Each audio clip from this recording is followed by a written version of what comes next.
One of the most important parts in winemaking is to decide the ripeness and when to harvest the vineyards. And these grapes are close to harvest time now, so we have to decide and taste the grapes and do the analysis.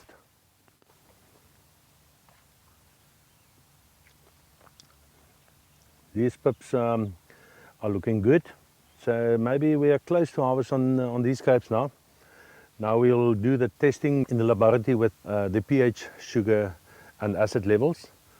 And between those 4 parameters we will decide on the harvesting date of these wines. We are very excited about 2011, the harvest at Motte. These are Shiraz grapes coming from the cool room, going down about 10 to 15 degrees Celsius. Now on the way to the sorting table where we will do the sorting for 2011 Shiraz.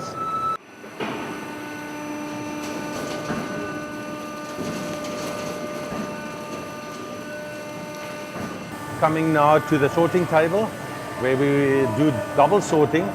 Firstly we'll sort the bunches and take out the bad bunches, and then after that we will do the berry sorting on the next table. These grapes are now cooled down to about 20 degrees Celsius, and that's ideal for us before we start the fermentation. It's nice and cold. Even the pips are nice and brown, so it's fully ripe. Fortunately this year we started harvesting very early. So Edmund, what's your expectation of the 2011 grapes that we have in the winery? Do you think we will have a good fermentation? Yeah, so far we're very happy. The early reds have got very good extraction. The analysis is extremely good. For a so-said warm country, we've got very nice acid and overall very good quality. The good tannins together with the phenolic content that we see or visual and the acid, I think it will be a year where wine will mature very nicely, and it'll probably be a good wine in 10 years time even. No, wonderful. Now the grapes are looking good, so we expect a really good harvest at Motte for the 2011 vintage.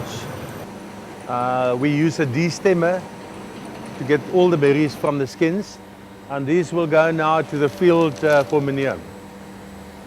Okay, now we're coming to the table where we do the berry sorting, and this is the most important part where we'll take out all the green berries and all the green stuff that give you the harsh tannins, just to make sure we get only the best in the tank to start the fermentation with.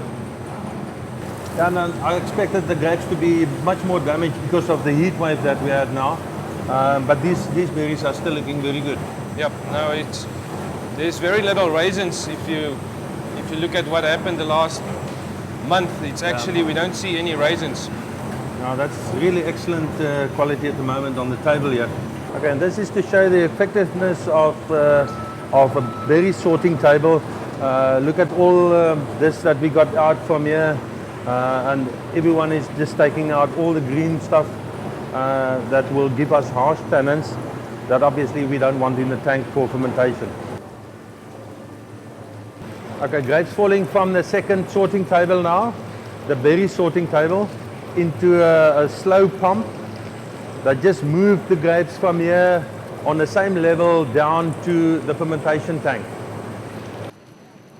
So now I'm just moving towards the tank where we will put the grapes into.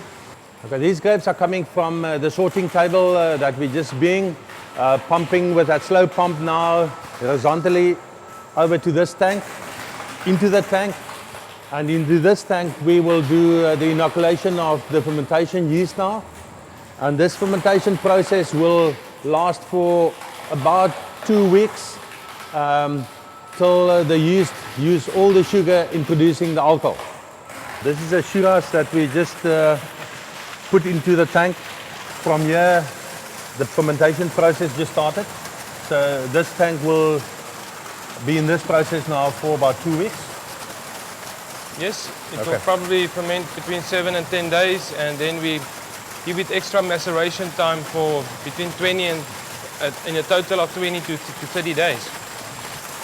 We're just busy giving some air to the wine, doing pumping overs, and this incorporates some air to vitalize the yeast cells and create some more stability in color, stability, and get rid of the reductive flavors. This juice, obviously, we pump from this side now to the top of the tank because with the fermentation process, the skins will go to the top of the tank.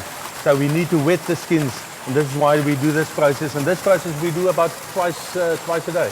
Yeah, twice a day. In the active part we do this. In the beginning and at the end we would just do a normal pump over just to wet the cap. Okay.